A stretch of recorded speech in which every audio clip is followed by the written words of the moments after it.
السلام علیکم ورحمۃ اللہ وبرکاتہ۔ بسم اللہ الرحمن الرحیم۔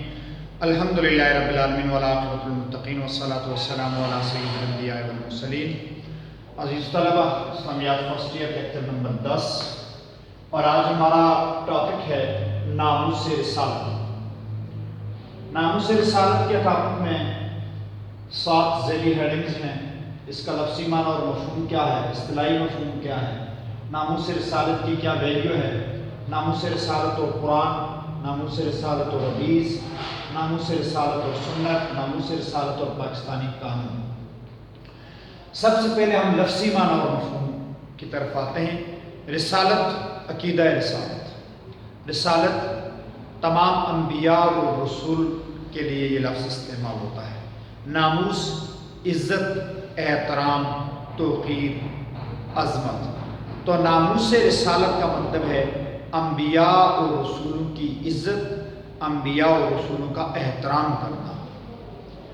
اصطلاحی مفہوم، تمام نبی اور تمام رسول قابل احترام ہیں، سب کی عزت کرنا ضروری ہے۔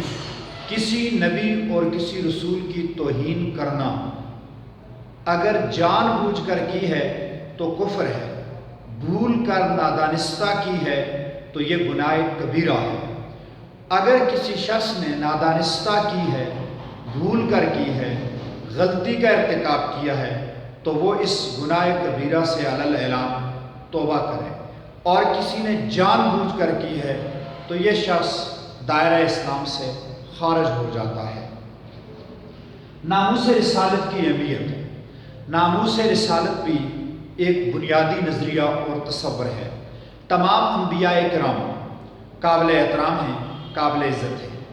اگر کوئی شخص نبیوں کی توہین کرتا ہے، رسولوں کا احترام نہیں کرتا ہے، گستاخی کرتا ہے، تو ایسے شخص جو ہے وہ مسلمان نہیں ہو سکتا ہے، باوجود ہے کہ وہ تمام اسلامی عقائد کو مانتا ہو، اعمال کو بروئے کار لاتا ہو، بلکہ ایسا شخص مرتد ہو جاتا ہے اور پھر اس کے اوپر مرتد کے احکام لاگو ہوں گے۔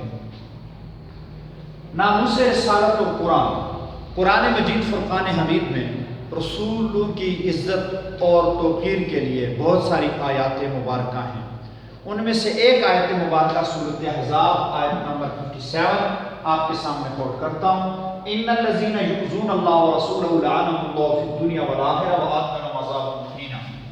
بے شک وہ لوگ جنہوں نے اللہ اور اس کے رسول کی کو اذیت دی ہے، یعنی رسول کی گستاخی کی ہے، رسول کا احترام نہیں کیا ہے، رسول کی توہین کی ہے، اللہ رب العزت ان کے اوپر دنیا اور آخرت میں لعنت بھیجتے ہیں اور ان کے لیے بے-عزت کر دینے والا عذاب تیار کر رکھا ہے۔ ناموس رسالت اور حدیث۔ سیدنا علی رضی اللہ تعالیٰ عنہ فرماتے ہیں، اگر کوئی شخص کسی نبی یا رسول کی توہین کرے گا تو اس شخص کو قتل کیا جائے گا، اور اگر کوئی شخص صحابی کی توہین کرے گا تو ایسے شخص کو کوڑے لگائے جائیں گے۔ معلوم ہوا کہ نبی علیہ الصلوۃ والسلام نے خود صحابہ اور انبیاء اور رسول کے گستاخوں کی سزا مقرر فرمائی ہے۔ ناموس رسالت اور سنت۔ مدینہ کے اندر ایک شخص تھا، کعب بن اشرف، جو رسول اللہ صلی اللہ علیہ وسلم کی توہین کرتا تھا، آپ کے خلاف ہجو کرتا تھا، آپ کی شان میں گستاخی کے اشعار پڑھتا تھا۔ تو آپ صلی اللہ علیہ وسلم کے حکم پر محمد بن مسلمہ رضی اللہ تعالیٰ عنہ نے اس شخص کو قتل کیا تھا۔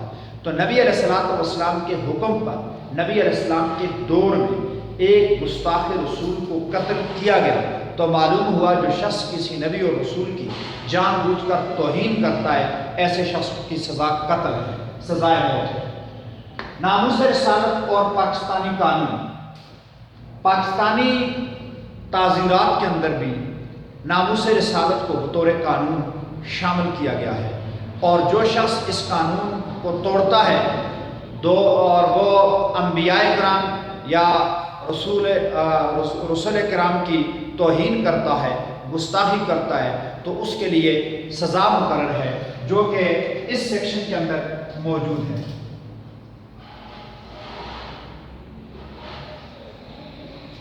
C 295 295 اس کے اندر یہ قانون موجود ہے کہ تمام انبیاء کرام اور تمام رسل جو ہیں وہ قابل احترام ہیں، ان سب کی عزت کرنا، احترام کرنا، ان کے مرتبہ اور مقام کا لحاظ رکھنا ضروری ہے۔ اگر کوئی شخص اس قانون کو توڑتا ہے، یعنی انبیاء اور رسل کی توہین کرتا ہے، تو اس شخص کو سزائے موت دی جائے گی۔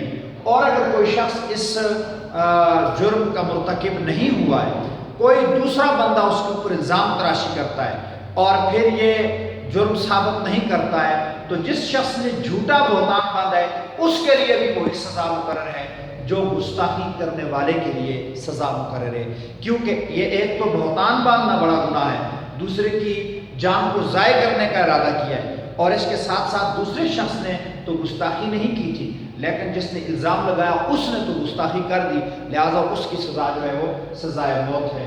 یہ ہے ناموس رسالت کا قانون جو قرآن، سنت اور حدیث اور پاکستانی قانون کے اندر موجود ہے۔ خلاصہ تمام انبیاء و رسل محترم ہیں، معظم ہیں اور شان والے ہیں، اور ان کی گستاخی کرنا، توہین کرنا، تذلیل کرنا جان بوجھ کر کفر ہے، جس کی سزا جو ہے وہ سزائے موت بھی ہے اور قید بھی ہے۔ 3 سزائیں پاکستانی قانون کے اندر ہیں: سزائے موت، قید، جرمانہ۔ اس میں پھر آپشن ہے کہ کوئی کسی مجرم کو یہ تینوں بھی ہو سکتی ہیں، اور کسی مجرم کو صرف ایک یا سزائے موت ہے یا صرف قید ہے یا صرف جرمانہ ہے، وہ اس کی مقدمہ کی نوعیت تک ہے۔ تینوں بھی ہو سکتے ہیں اور کوئی ایک بھی ہو سکتا ہے، 2 بھی ہو سکتے ہیں۔ تو بہرحال یہ ناموس رسالت کا ایک قانون ہے۔ تاہم یہ بات یاد رکھی جائے کہ ناموس رسالت کا جو قانون ہے اسے عوام الناس میں کوئی شخص اپنے ہاتھ میں نہ لے، بلکہ یہ حکومت اور عدالت کا کام ہے، اور اسی کے تحت یہ سزا ہونی چاہیے۔ وما علینا الا البلاغ المبین۔